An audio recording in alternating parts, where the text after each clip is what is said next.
povo Embaka, tá? Eles também tinham noção de um Deus, que eles chamavam de Koro, ou Korô, né? Que é o Criador. Ele é chamado assim em várias línguas banto lá da África, tá? E uma das tribos banto, chamados Embaka, são os que chegaram mais perto, talvez, de qualquer outro povo da Terra a prever não apenas a chegada de uma mensagem desse Deus, mas até mesmo de parte de um conteúdo muito interessante. Tá? Olha que interessante isso. Korô, o Criador, enviou uma mensagem, isso que eles dizem, tá? Dentro da religião deles. Uma mensagem a nossos antepassados há muito tempo atrás, dizendo que ele já tinha mandado seu filho para realizar uma coisa maravilhosa em favor de toda a humanidade. Pessoal, isso aqui eu me arrepio e isso é emocionante.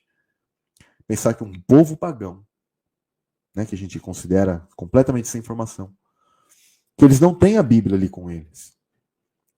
Mas eles tinham a informação que Korô, o Criador, tinha enviado uma mensagem aos antepassados deles, há muito tempo atrás, dizendo que o filho dele já tinha vindo, né, realizar uma coisa maravilhosa em favor de toda a humanidade. E aí eles dizem que mais tarde, os ancestrais deles se afastaram da verdade sobre o filho de Korô, né, ou seja, do filho do Criador. E com o tempo eles se esqueceram que ele havia, né, daquilo que ele havia feito pela humanidade. E desde a época do esquecimento se passaram gerações sucessivas em que aquele povo desejava redescobrir a verdade sobre o filho de Korô.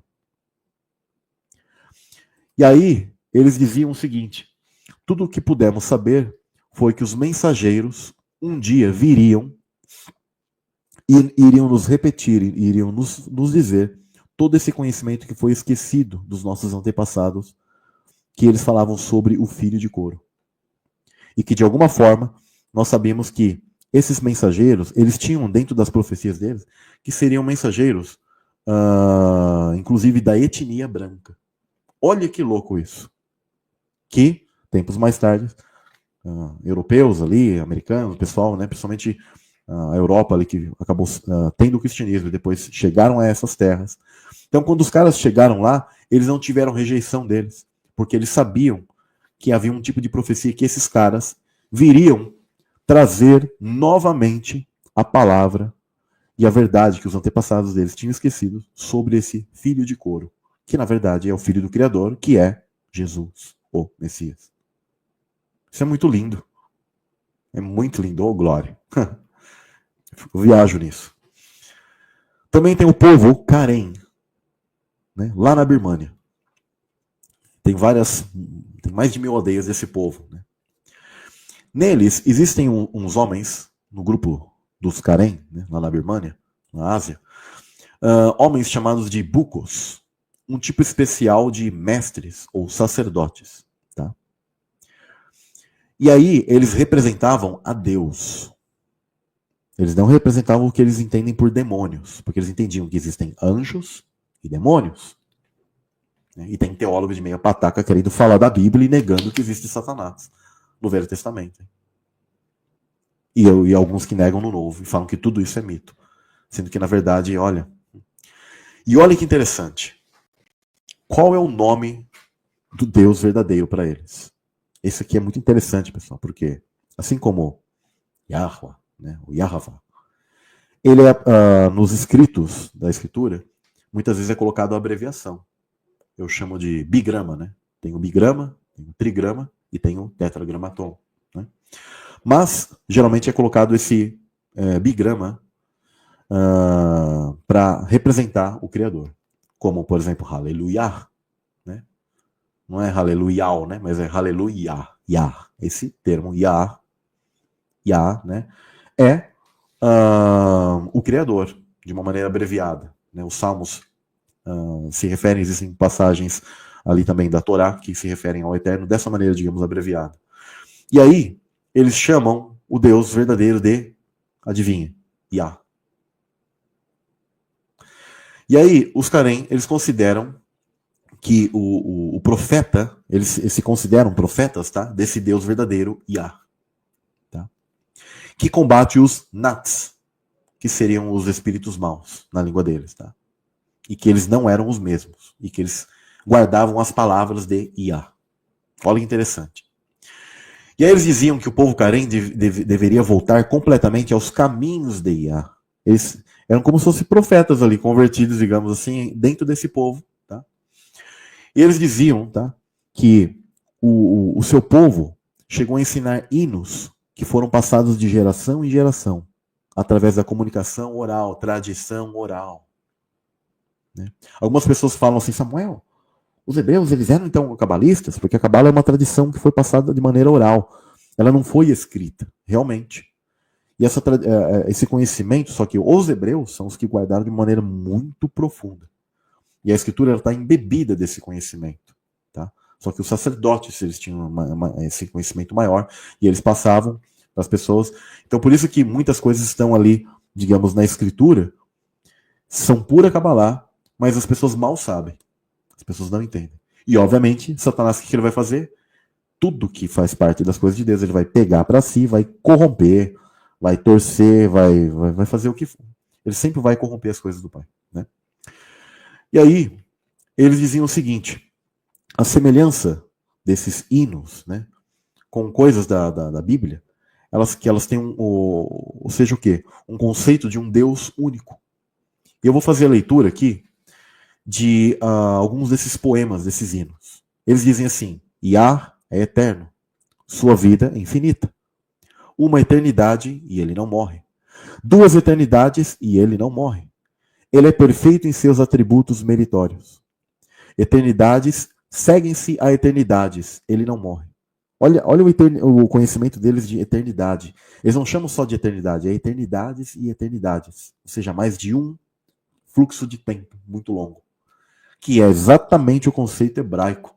Lembra? A sua misericórdia se estende de eternidade em eternidade. Isso é puro eufemismo hebraico. É o mais puro do suco hebraico. Sendo colocado ali, dentro desses poemas, num povo da Birmânia que não tem a Bíblia. Mas eles tinham esse conhecimento. Tá? Quem criou o mundo no princípio, Bereshit, né? Iá criou o mundo no princípio. Iá tudo fez. Iá é inescrutável. Tinha um outro hino que dizia assim, Iá é onipotente. Nele, cremos. Iá criou há muito tempo a humanidade, os homens. Ele tem perfeito conhecimento de todas as coisas. Ele colocou os homens no princípio. Ele tudo sabe até o presente. Falando do conhecimento dele atemporal. Do princípio, do fim, das coisas presentes. Aí diz, ó meus filhos e netos. A terra, olha isso aqui, gente. Isso aqui é Salmos, isso aqui é Isaías, isso aqui é um conhecimento hebraico. Ele diz assim, a terra é o lugar onde pisam os pés de Iá. Lembra que a Escritura fala que, né, a terra, né, ela é o assoalho ali, né, o local onde o Eterno ele coloca os seus pés? E aí ele diz, o céu, o lugar onde se assenta, ou seja, o firmamento. Ele tudo vê e somos manifestos a ele.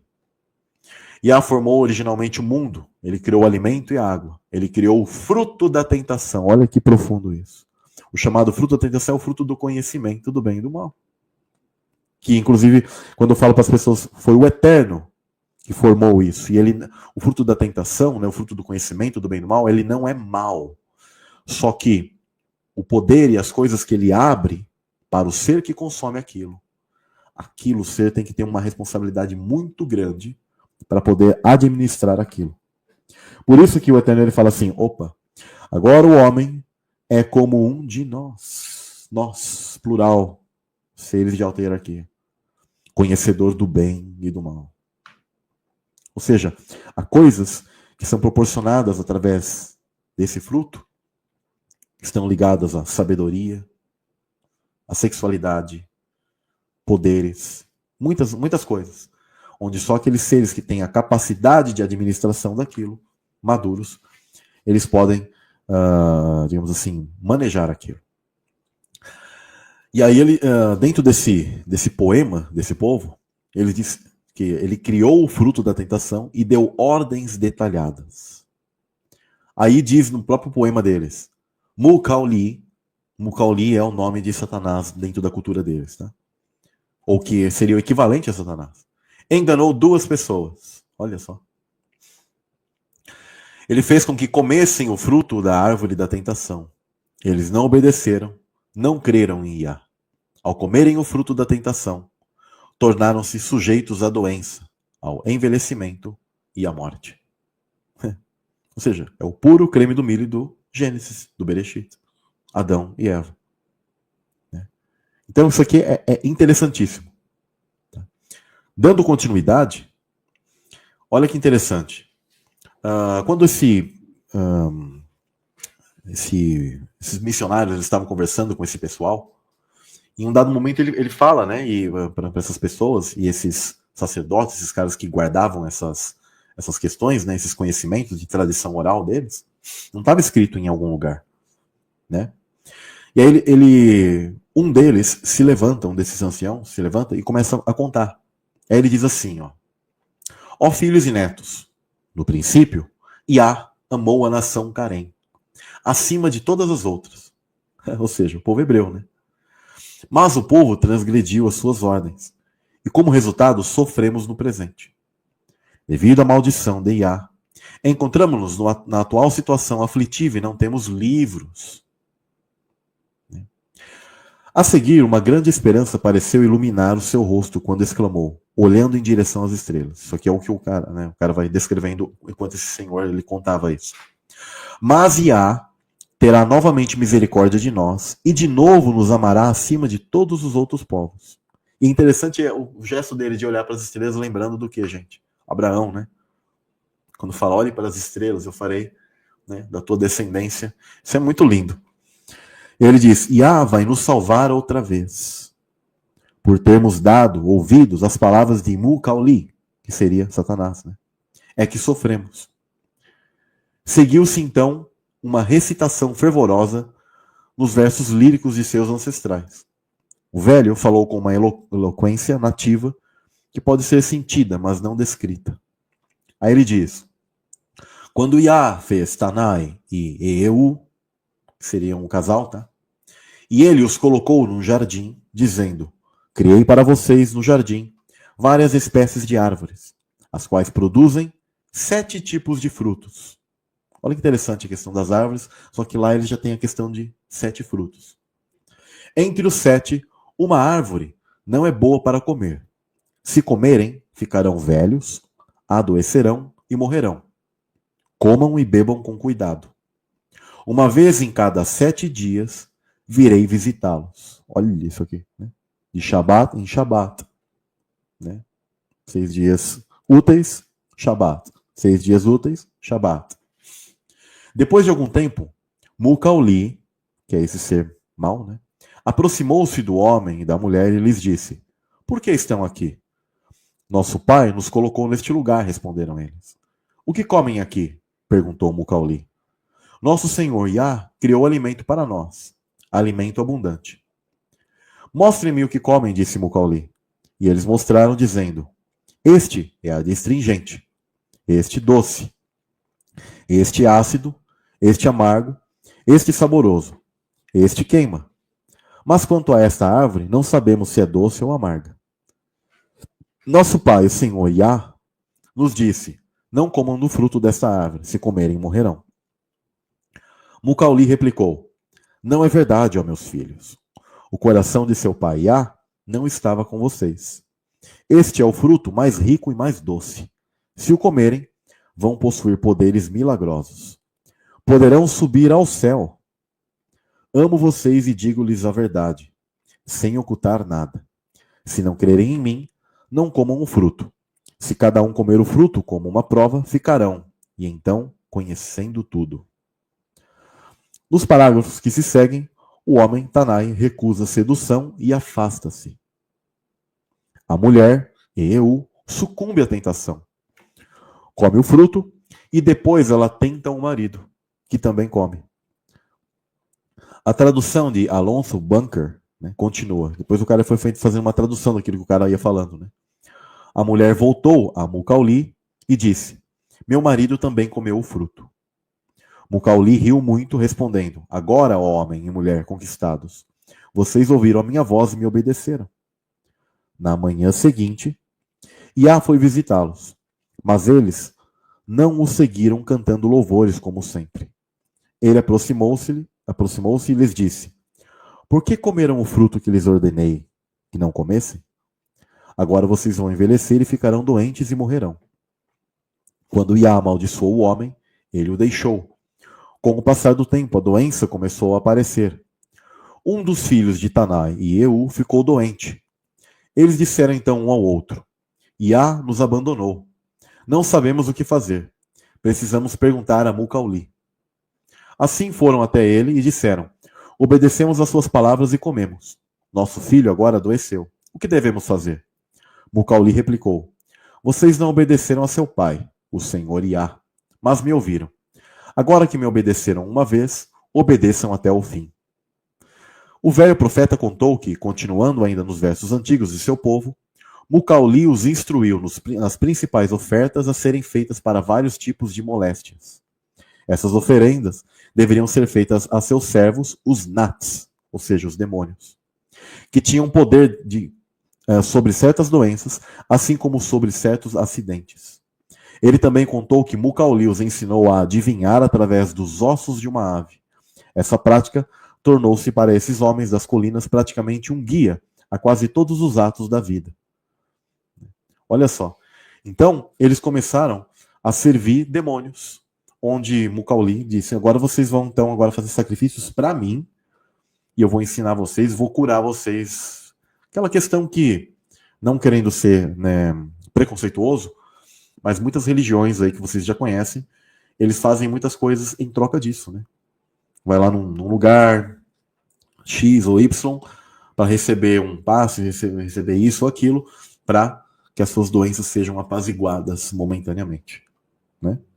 E aí, esse tradutor, né, ele colocou que ele começou a cantar algo que eles chamavam de Canção da Esperança, que era o desejo de uma volta final de Iá. Então eles dizem o seguinte na canção deles: na hora certa, Iá virá. As árvores mortas cobrir-se-ão de botões e florescerão. As que estiverem morrendo reviverão e abrirão em flores. Iá voltará, trazendo o grande Tautê.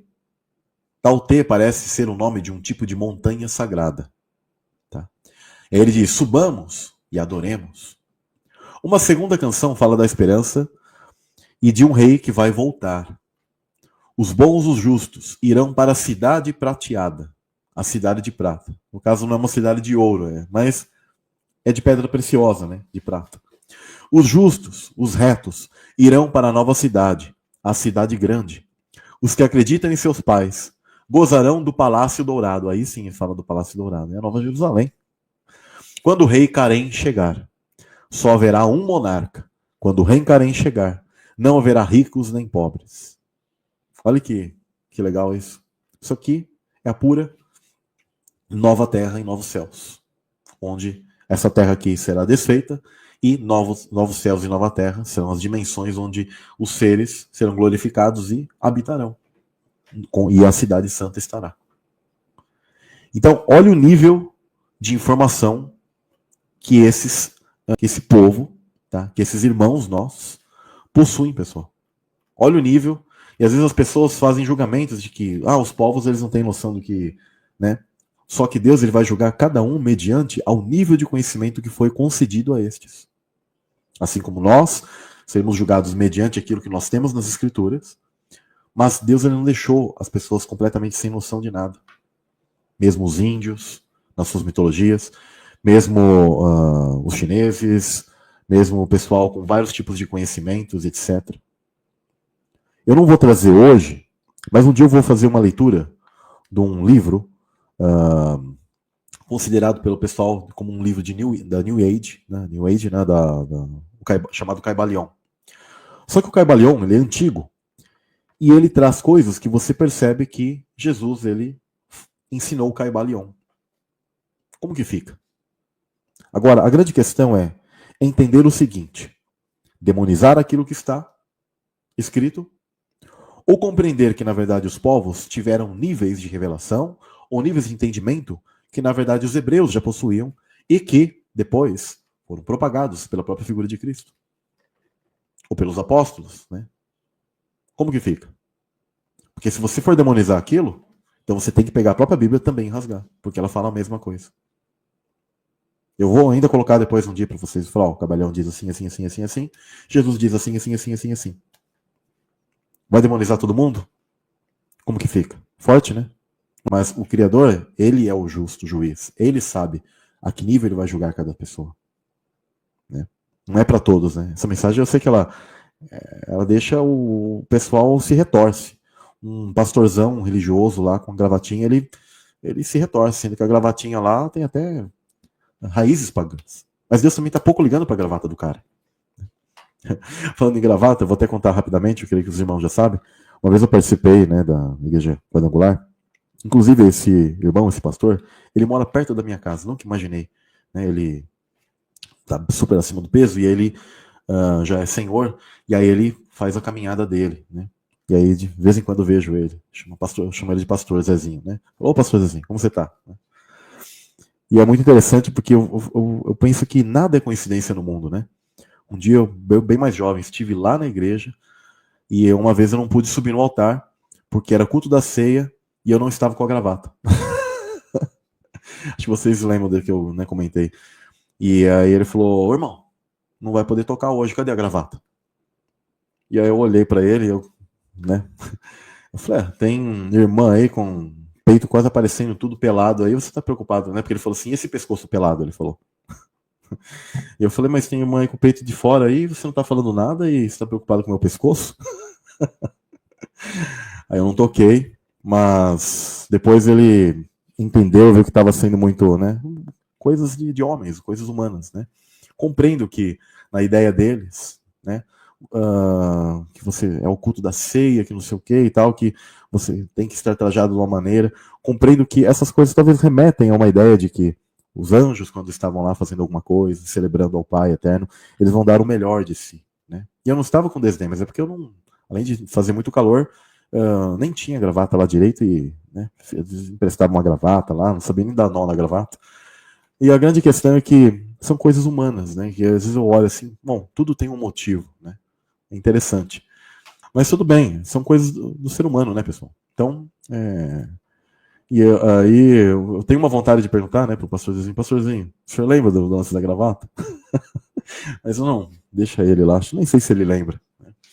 Mas é interessante, né? Igual quando eu tocava guitarra, e aí eu colocava uma distorçãozinha na guitarra, aí tinha um irmão que gostava de cantar o forró dele ali no altar, mas na hora que eu ia colocar, fazer o som da guitarra, um solo, aí ele falava, vê essa guitarra rouca aí.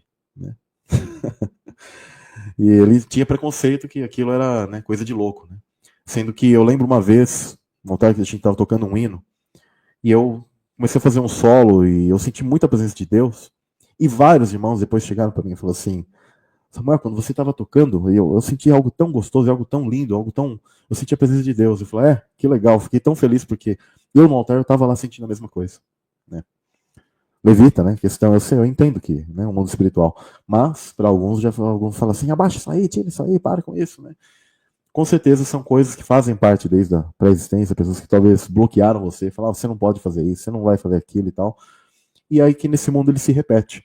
Mas para a gente ter aquela lição e saber como absorver essas informações e essas questões, porque nada que ocorre na nossa vida é à toa.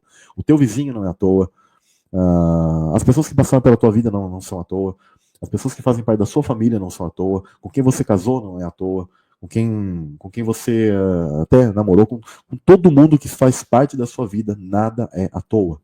Quem é seu filho não é à toa. Tem um motivo e um trabalhar de Deus em todos os aspectos da nossa vida.